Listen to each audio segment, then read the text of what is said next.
Gente, vamos parar de falar de política por um dia? Vamos parar de falar. Gente, nos últimos dias eu só falo de tarifaço, apenas falo de problema econômico, político e social, e hoje eu quero falar sobre outra coisa, quero voltar a falar de cinema. E principalmente quero falar sobre uma notícia que me deixou muito chocado, e é que a China, em silêncio, se tornou a maior indústria cinematográfica do mundo. Hoje é o país que mais fatura e que mais arrecada em bilheterias. É uma coisa absurda e é muito dinheiro. Nos últimos dias, aqui no Brasil, está se noticiando erradamente que Lilo e Stitch, o live action da Disney, é o filme mais vendido de 2025. Eu adoro Lilo e Stitch, eu fiz um vídeo comentando sobre Lilo e Stitch, eu fiz vários shorts reagindo a Lilo e Stitch, e eu acho o filme maravilhoso, eu sou super colonizado, eu adoro Stitch, eu adoro a Lilo.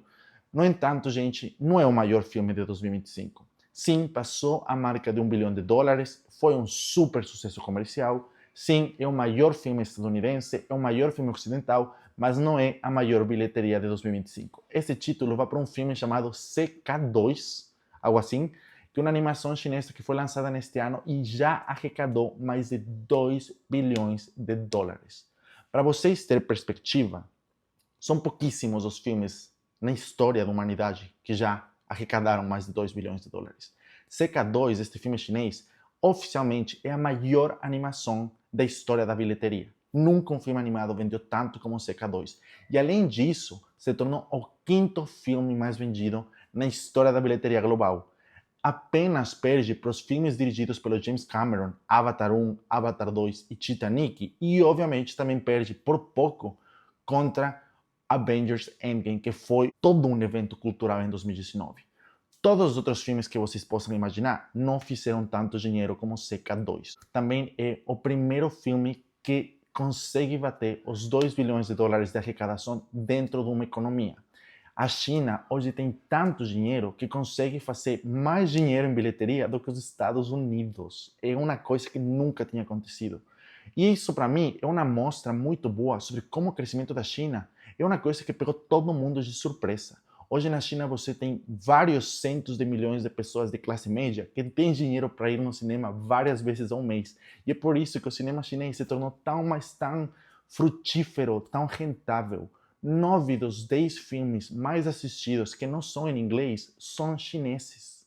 Esquece Japão, que tem uma cultura de cinema super forte. Esquece Coreia do Sul, que está bombando culturalmente aqui no Ocidente. Esquece Itália, que é literalmente o lugar onde nasceu o cinema moderno. Esquece eles. E, obviamente, esquece Inglaterra, esquece Canadá. Se vocês acham que é apenas este CK2 que está bombando, eu queria também falar que tem outro filme lançado em 2025 chamado Aventura Detetive, não sei como é o título em mandarim, mas já arrecadou mais de US$ 500 milhões. Isso é mais dinheiro do que os filmes da Marvel, Capitã América, que lançou agora, e Thunderbolts, o novo Avengers, que também foi lançado há poucos meses atrás. A gente está vendo literalmente o renascimento de uma cultura absurda. E o mais interessante é que os chineses não estão nem aí para exportar. Estes filmes chineses não chegam para a gente. E, sinceramente, acho que eles estão se lixando, porque eles estão utilizando o cinema nacional para criar uma identidade própria e para criar uma independência de entretenimento com respeito ao Ocidente. É por isso que tem tanto filme estadunidense muito bom sendo travado de ingressar ao cinema chinês, né? Ao mercado chinês. E, gente, não é a primeira vez que eu percebo, é na pandemia, porque a China tinha controlado muito bem o coronavírus, tinha vários cinemas abertos em muitas cidades do país. E eu lembro na época que eu já fiquei muito chocado em como o cinema chinês vendia. Tem especificamente um filme chamado Haimam, Oi Mai, que foi lançado em 2021 e que foi um super sucesso na China, vendeu quase US$ 900 milhões. E eu lembro que li numa matéria de imprensa que a razão pela qual os chineses tinham assistido tanto este filme é porque durante a pandemia, ainda sob controle, muitas pessoas dentro do país eram proibidas de se relocar entre cidades. Então, claro, tinha muitas pessoas jovens nas grandes metrópoles que não podiam viajar para o interior para visitar suas famílias. E eles, na solidão, iam para o cinema para assistir Haimam. Vocês entendem como o cinema é utilizado como um mecanismo do Estado para literalmente conseguir que as pessoas sejam mais felizes ou pelo menos tenham mais paz e fiquem mais entretidas? É muito legal. Mas, de novo, como falo para todo mundo, a China não é uma democracia. A China é um país ditatorial.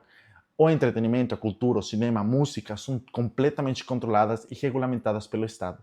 Mas ainda assim, sendo super regulamentado, os chineses estão conseguindo fazer capitalismo sobre o cinema. Estão conseguindo fazer dinheiro com um monte de filmes, com ideias originais, com um ótimo valor de produção, com uma ótima tecnologia, um ótimo lançamento, um ótimo marketing. Eu fiquei muito chocado nos últimos meses, quando ainda estou aqui, o filme que eu tanto defendi neste canal foi lançado na China. Porque, como falei, a China controla muito bem os filmes gringos que entram. E ainda estou aqui, no fim das contas, é um filme sobre uma família contra a ditadura. É um filme que conta a história de um desaparecimento. E na China tem, sim, vários casos de desaparecidos políticos. É por isso que eu fiquei meio surpreso quando Ainda Estou Aqui foi lançada na China. Mas, enfim, eu sou a favor do Brasil, então se o Brasil está fazendo dinheiro com este filme e está conseguindo se promover dentro da China, que é uma economia muito importante, está tudo bem.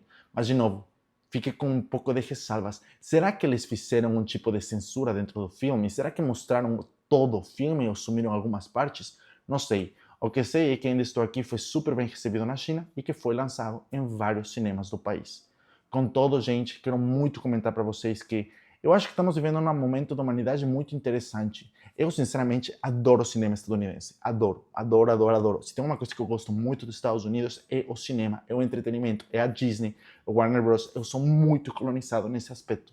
Mas fico feliz de saber que tem países que estão puxando sua própria indústria nacional, e é por isso que eu também falo que um país como o Brasil, que tem 200 milhões de pessoas, tem que continuar puxando sua produção nacional.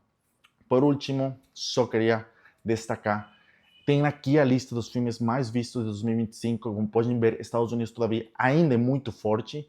No entanto, vocês podem ver que os títulos são, na maioria, sequelas e remakes, o que para mim é um sinal muito ruim de que no Ocidente estamos ficando sem ideias. É por isso que eu sempre, sempre, sempre vou encorajar as pessoas a assistirem cinema independente. E é por isso que hoje queria deixar o link do meu filme que está aqui disponível no YouTube, 1 hora e 47 minutos, sobre 6 amigos que moram no Rio de Janeiro, em São Paulo, e que passam 3 dias numa casa no interior paulista. E acontece muita infidelidade, muita piada, muita safadeza.